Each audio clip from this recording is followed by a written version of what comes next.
পর্ব 544। আদ্রিতার কিডন্যাপার কে? নীলকে দেখে আজ হিংস্র বাঘের মতো মনে হচ্ছিল, যেন ও এক্ষুনি কল্লোল চ্যাটার্জিকে নিজের শিকার ভেবে আক্রমণ করে বসবে। চাঁদের আলো ওর তরোয়ালের ওপর পড়ে ফলাটাকে আরো চকচকে করে তুলেছিল, কিন্তু নীলের এই রূপ দেখে কল্লোল একটুও ভয় পেল না, বরং বুক চিতিয়ে বলল, নীল, তোমার কথা ভুল হচ্ছে না তো? আমি কিন্তু সত্যিই তোমার স্ত্রীর সঙ্গে কিছু করিনি। যদি বিশ্বাস না হয় তাহলে কাউকে আমার বাড়ির ভেতর পাঠিয়ে চারদিকে খুঁজে নাও। কল্লোল চ্যাটার্জির কাল্টিভেশন বেস অতটাও শক্তিশালী ছিল না, আর না তো সে নীলকে হারাতে পারত, কিন্তু তাও ওর আত্মবিশ্বাস এবং তেজে ঘাটতি ছিল না, কারণ এইবার সত্যিই সে নির্দোষ। তাছাড়া সে সিংহরায় পরিবারের সঙ্গে হাত মিলিয়েছিল, আর শর্ত হিসেবে ওকে পরিষ্কারভাবে বলা হয়েছিল যে নীলের সঙ্গে সে কোনো বিবাদ রাখবে না। তাই আজ নীলের সামনে সাফ সাফ জানিয়ে দিল যে সন্দেহ থাকলেও নিশ্চিন্তে গোটা বাড়ি তল্লাশি চালিয়ে দেখে নিতে পারে। কল্লোল জানতো আজ ঝামেলায় জড়ালে সিংহরায় পরিবার ওরই মাথায় উঠে নাচবে, আর এত কষ্ট করে যে বিপদ থেকে ওনারা কল্লোলকে বের করেছিল সেই বিপদ বেড়ে দ্বিগুণ হয়ে যাবে। এদিকে নীল এসব কিছু না জেনেই কঠিন মুখে বলল, আমার তল্লাশি করার মতো অত সময় নেই কল্লোল চ্যাটার্জি, চুপচাপ বলো আমার স্ত্রীকে আমার কাছে ফিরিয়ে দেবে কিনা। এটা বলেই নীল দ্রুত অস্ত্র ধরে ওর দিকে এগোলো, আর জোরে নিজের পাটা মাটিতে ঠুকলো। সাথে সাথে চারদিকে ওর স্পিরিচুয়াল এনার্জি ছড়িয়ে যেতে লাগলো। সেটা অনুভব করে কল্লোল এবার দরদর করে ঘামতে শুরু করলো। এই স্পিরিচুয়াল এনার্জির সবচেয়ে বেশি প্রভাব পড়েছিল চ্যাটার্জি পরিবারের লোকেদের ওপর, যারা এর আগে কখনো এটা অনুভব করেনি। তাদের আজ রক্তবমি হতে শুরু করলো। কল্লোল চ্যাটার্জি হকচকিয়ে গিয়ে দ্রুত বলল, নীল, তুমি কিন্তু অকারণে আমার ক্ষতি করতে চাইছো। আমি আগেই বলে দিয়েছি তোমার স্ত্রীর ব্যাপারে আমি কিচ্ছু জানি না।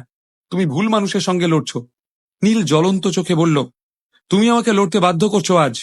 এটা বলেই নীল একটা লম্বা লাফ দিল, আর এক মুহূর্তে সোজা প্রকট হলো কল্লোল চ্যাটার্জির সামনে। সোজা কল্লোলের বুকে লাথি মেরে লড়াই শুরু করলো। বেচারা কল্লোল চ্যাটার্জি, একজন লম্বা চওড়া হাট্টা কাট্টা শরীরের মানুষ হয়েও নীলের লাথির আঘাত সহ্য করতে পারল না। হাওয়ায় উড়ে গিয়ে প্রায় 10 মিটার দূরে এক স্তম্ভে ধাক্কা খেল। মাটিতে পড়ে ওর নাক মুখ দিয়ে রক্ত বেরোতে লাগলো। কল্লোল ভেবেছিল নীল ওর সঙ্গে কথা বলবে, কিন্তু নীলের উদ্দেশ্যটা যে অন্য সেটা এবার বুঝলো সে। নীলও দ্রুত কল্লোলের দিকে এগিয়ে গিয়ে চুলের মুঠি ধরে ওকে দাঁড় করালো। কল্লোল তখনও প্রথম আঘাতটাই সামলে উঠতে পারেনি। তার আগেই নীল ওর মুখে আবার একটা ঘুষি মেরে দ্বিতীয় অ্যাটাক করলো। দুম করে একটা বস্তার মতো হাওয়ায় লাট খেতে খেতে কল্লোল দূরে মাটিতে ছিটকে পড়ল। নীল আবার ফুঁসে উঠে জিজ্ঞেস করলো, আমার স্ত্রীকে ফিরিয়ে দেবে কিনা? কথাটা বলেই কল্লোলের বুকের ওপর একটা পা রেখে তরোয়ালটা সোজা কল্লোলের গলার কাছে রাখলো। কেউ কখনো ভাবতেও পারেনি কলকাতা শহরের এত বড় ব্যবসায়ী এবং রাজনীতিবিদ কল্লোল চ্যাটার্জির 10 সেকেন্ডে এই হাল হতে পারে। কল্লোল খুব দুর্বল কাঁপা গলায় কোনো রকমে বলার চেষ্টা করলো, সত্যি বলছি, আদ্রিতা কোথায় আমি জানি না। ব্যথায় ওর চোখ মুখ কুঁচকে যাচ্ছিল, কাটা পাঁঠার মতো ছটফট করছিল। এদিকে নীল রাগে পাগল হয়ে বলল, জানো না? তাহলে তো তোমাকে বাঁচিয়ে রাখার আর কোনো মানেই হয় না, বলে সোজা নিজের তরোয়ালটা। Welcome to premium story. অনেকে আমাকে চেনেন, দীর্ঘদিন যাবৎ আমি ইউটিউবে ভিডিও দিয়েছি। বারবার চ্যানেল ডিলিট হয়ে যাওয়ার কারণে এখন আমি ফেসবুকে শিফট করেছি। যদি আপনারা ইউটিউব থেকে ভিডিওটা দেখে থাকেন তাহলে বুঝে নেবেন কেউ ফেসবুকে আমার থেকে কপি করে ইউটিউবে আপলোড করছে। সরাসরি ফেসবুক থেকে বস দুনিয়া যার বসে এই সিরিজের সকল পর্ব দেখতে ফেসবুকে গিয়ে টাইপ করুন প্রিমিয়াম স্টোরি /FB। এর স্পেলিং আমি থাম্বনেইলে দিয়ে দিয়েছি। প্রিমিয়াম স্টোরি পেজটি ফলো করুন, তাহলে ভিডিও ছাড়ার সাথে সাথে আপনি পেয়ে যাবেন। ধন্যবাদ সাথে থাকার জন্য। তুলে কল্লোলকে খুন করতে গেল, তখনই হঠাৎ একটা কালো ছায়া নীলের উপর অ্যাটাক করলো। নীল এই আঘাত থেকে বাঁচতে পারল না, আর ওর হাত থেকে তরোয়ালটা ছিটকে পড়ল। এই কালো ছায়া আসলে কোনো মানুষ নয়, বরং একটা বস্তু। সেটা দূর থেকে নীলের দিকে ছুঁড়েছিল উর্মিলা চ্যাটার্জি। নীলকে উদ্দেশ্য করে এবার ওর কড়া গলা ভেসে এলো, নীল, তুমি বারবার কেন আমাদের বিরক্ত করছো? তোমার কি মনে হয় আমার ভাইয়ের ওপর তুমি এইভাবে অত্যাচার করবে আর আমাদের গোটা পরিবার চুপ করে বসে থাকবে? হ্যাঁ, আমাদের মাইনে করা বডিগার্ডরা চুপ করে দাঁড়িয়ে থাকতে পারে, কিন্তু আমি চুপ থাকবো না। বলেই উর্মিলা হাতে একটা লম্বা লাঠি নিয়ে এবার বেরিয়ে এলো। ওর পরনে ছিল একটা ছোট স্কার্ট। হাতে লাঠি ধরে ওকে রুদ্রমূর্তিতে বেরিয়ে আসতে দেখে চারপাশের পরিবেশটা যেন বদলে গেল। নীলও ওকে দেখে অবাক মুখে ভাবলো, এই মেয়েটার মধ্যে হঠাৎ এত শক্তি এলো কোথা থেকে? নীল জানতো কল্লোল আর উর্মিলা চ্যাটার্জি ভাই বোন হলেও দুজনের শক্তিতে আকাশ পাতাল পার্থক্য। গতবার তো উর্মিলা নীলকে বলেছিল যেন নীল ওকে নিজের শিষ্যা করে নেয়, কিন্তু এখন ওকে দেখে মনে হচ্ছে যেন অনেকগুলো লেভেল ও ইতিমধ্যেই পার করে ফেলেছে। কিন্তু এত কম সময়ে এটা সম্ভব হলো কি করে ভেবে নীল খুব অবাক হয়ে গেল। এদিকে কল্লোল নীলের কাণ্ডে অত্যন্ত রেগে উঠলেও সিংহরায় পরিবারের সঙ্গে সই করা ওর চুক্তিটা ভাঙতে চাইছিল না। তাই বাধ্য হয়ে চেঁচিয়ে নিজের বোনকে আটকাবার চেষ্টা করে বলে উঠল, না উর্মিলা, ওর কোনো ক্ষতি করবি না, তুই ওর গায়ে হাত তুলবি না। উর্মিলা ফুঁসে উঠে বলল, কেন দাদা, এই ছেলেটা বারবার তোর উপর আক্রমণ করছে, আমি সেটা চুপ করে দাঁড়িয়ে সহ্য করব না। সবকিছু তো একটা সীমা আছে, আর এই ছেলেটা সব সীমা পেরিয়ে যাচ্ছে। উর্মিলার তেজ দেখে ওকে আজ আর নরম স্বভাবের মেয়ে বলে মনে হচ্ছিল না। নিজের পরিবারকে রক্ষা করতে একজন শক্তিশালী ছেলের মতো রুখে দাঁড়াতে চাইছিল সে। উর্মিলার চোখে মুখে ভয়ের কোনো চিহ্ন ছিল না, মনে হচ্ছিল যেন আজ এক নতুন রূপে জন্ম হয়েছে ওর। নীল বোঝার চেষ্টা করছিল কিভাবে এটা সম্ভব হলো। ঠিক তখনই উর্মিলা ওই লাঠিটা দিয়ে ওর উপর আক্রমণ করে বসলো, কিন্তু নীল মেজাজ না হারিয়ে দ্রুত উর্মিলার আক্রমণটা কাটিয়ে গেল আর কঠিন মুখে বলল, আমি জানি না তুমি কোন সীমা পেরোনোর কথা বলছো, সীমা কিন্তু আমি না, তোমার দাদা পেরিয়ে গেছে। বলেই ওর লাঠিটা শক্ত হাতে ধরে নিল। উর্মিলার দিকে রাগত চোখে তাকিয়ে বলল, তোমার মনে হচ্ছে না তুমি যেচে মৃত্যুর দিকে এগিয়ে যেতে চাইছো? নীলের দু চোখে হিংস্র ভাবটা দেখে উর্মিলারও হঠাৎ মনে হলো যেন জঙ্গলের পশুরাজ সিংহের মুখে পড়ে গেছে ও। উর্মিলা জানতো ওদের দুজনের মাঝে কাল্টিভেশন বেসের বিস্তর ফারাক আছে।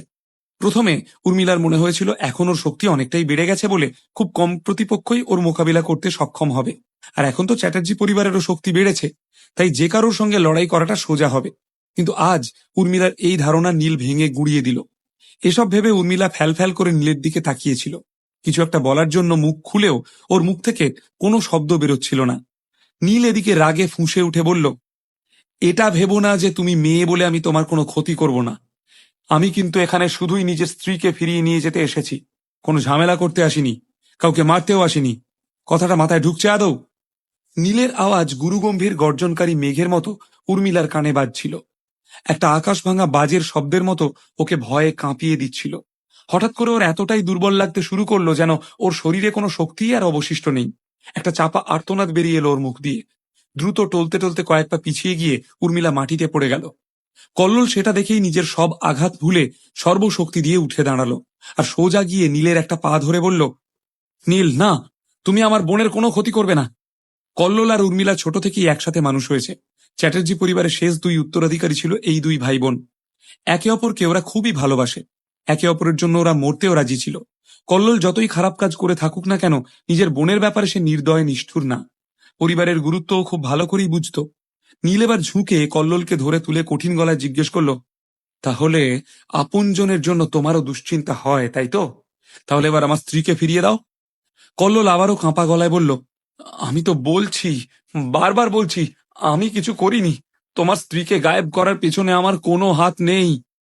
সে বুঝতেই পারছিল না যে নীলের সামনে নিজেকে নির্দোষ প্রমাণ কিভাবে করবে। কল্লোল চ্যাটার্জি ভয় পাচ্ছিল যে নীল রাগের মাথায় ওর বোনকে না মেরে ফেলে। সেটা হলে ওরও আর বেঁচে থাকার কোনো মানে থাকবে না। অনেক বছর আগে যখন কল্লোলের বাবা মা মারা যান, তখন সে নিজের বাবা মাকে কথা দিয়েছিল যে ওর যাই হয়ে যাক না কেন, নিজের বোনকে সে সব সময় সুরক্ষিত রাখবে।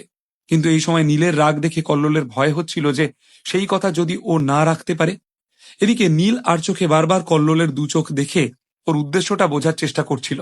ওর মনে হচ্ছিল এই পরিস্থিতিতে কল্লোলের সত্যিই ওকে মিথ্যে বলার কোনো কারণ নেই। আর না তো ওকে দেখে মনে হচ্ছিল ও চালাকি করে মিথ্যে বলছে। আরেকদিকে কুণাল বাড়ির ভেতরে এসে থেকে এতক্ষণ শুধু চুপচাপ তামাশাই দেখছিল। এবার ফাইনালি নীরবতা ভেঙে বলে উঠল, নীল, আমি কল্লোলের চরিত্র কেমন খুব ভালোভাবেই জানি। হ্যাঁ, এটা ঠিক যে মাঝে মাঝে ও খুব নোংরা কিছু কৌশল অবলম্বন করে তোকে প্যাঁচে ফেলতে পারে, কিন্তু এই পরিস্থিতিতেও মিথ্যে বলার মতো মানুষও নয় রে। কুণাল লাহা, কল্লোল চ্যাটার্জি আর আখতার আলী ওরফে সুলতান আজ বহু বছর ধরে কলকাতা শহরে তাণ্ডব করছিল। এদের মধ্যে আখতার আলী চলে গেলেও ওরা তিনজনই কিন্তু একে অপরকে খুব ভালো করে চিনত। এদিকে নীল থমকে জিজ্ঞেস করল, আদ্রিতাকে যদি কল্লোল কিডন্যাপ না করে থাকে তাহলে আর কে করতে পারে? তখনই নীলের ফোন বেজে উঠল। প্রথম খানিকক্ষণ রিং এর আওয়াজ কানে না গেলেও সম্বিত ফিরে পেতেই নীল চিন্তার ঘোর কাটিয়ে ফোনটা বের করে দেখল পৃথা ফোন করেছে। স্ক্রিনে পৃথার নাম দেখে নীল আরো অবাক হয়ে গেল। কুশল ছাড়াও পৃথা, অর্জুন, নিখিল এরাও ওকে অনেকবার কল করেছে। আর পৃথা এতবার কল করেছে মানে নিশ্চয়ই জরুরি কিছু বলার আছে ওর। আবার কোনো খারাপ খবর পেতে চলেছে নাকি নীল? ভেবে ভেবে শুকিয়ে যাওয়া মুখে নীল ফোনটা ধরল। হ্যালো। খারাপ কিছু শুনবে এই আশঙ্কায় ওর মুখ শুকিয়ে গেল। এদিকে কল ধরতেই পৃথা ফোনে এক নিঃশ্বাসে বলে গেল, হ্যালো নীল, এখানে না একটা কাণ্ড হয়ে গেছে। অমলতাস বিল্ডিং এ যারা থাকছিল তারা অমিত মল্লিককে কিডন্যাপ করে নিয়ে এসেছে। মল্লিক পরিবারে এই নিয়ে একটা ঝড় উঠে গেছে। আমি শুনেছি পুলিশও ব্যাপারটার তদন্তে জড়িয়ে গেছে। খুব অস্থির মুখে কোনো রকমে সংক্ষেপে পৃথা সবটা বুঝিয়ে বলার চেষ্টা করলো। নীল এদিকে চমকে উঠে হতভম্ব মুখে বলল, এসব কি হচ্ছেটা কি? অমিত মল্লিক, প্রিয়াঙ্কার এই ভাইয়ের সঙ্গে একবারই নীলের দেখা হয়েছিল। একটা ছেলে মানুষই কাণ্ড ঘটেছিল সেবার। কিন্তু এই মুহূর্তে নীল বুঝতে পারছিল না অমিত এমন কি কাণ্ড করেছে যার জন্য ভীম টুডুরা রেগে একেবারে ওকে তুলে নিয়ে চলে এসেছে। পৃথা নার্ভাস মুখে বলল, কি হয়েছে ব্যাপারটা এখনো ক্লিয়ার নয় নীল, একবার কি এখানে আসা যায় প্লিজ? প্রিয়াঙ্কা আর ওর পরিবারের মানুষেরা অলরেডি এটা নিয়ে ভীষণ টেনশনে আছে। মল্লিক পরিবার অমিতকে খুঁজতে ক্রমশ চাপ দিচ্ছে। ঠিক আছে, বুঝেছি, আমি দেখে নিচ্ছি বাকিটা। বলেই নীল দ্রুত টেন্সড মুখে কলটা কাটল। ওর মনে হচ্ছিল ভীম টুডোরা অমিত মল্লিককে কিডন্যাপ করেছে, তাই মল্লিক পরিবারের সবাই খুব রেগে আছে। হতে পারে প্রিয়াঙ্কার কথা না শুনেই ওরা হাসপাতালে ওদের লোক পাঠিয়ে আদ্রিতা আর চিত্রা সেনকে কিডন্যাপ করিয়েছে। মল্লিক পরিবার? দাঁতে দাঁত পিষে কথাটা বলে নীল আবার তরোয়ালটা তুলে নিল হাতে। কঠিন মুখে বলল, মনে হচ্ছে আমি একটা ছোট্ট ভুল করে ফেলেছি। এবার সেই ভুল শোধরাবার পালা। সত্যি কি আদ্রিতাকে মল্লিক পরিবার কিডন্যাপ করেছে? আদ্রিতাকে ফেরত আনতে নীল এবার কি করবে? প্রতিশোধ নিতে অমিতের কি অবস্থা করবে ও? আদ্রিতাকে কি এইভাবে আদৌ ফিরিয়ে আনতে পারবে নীল?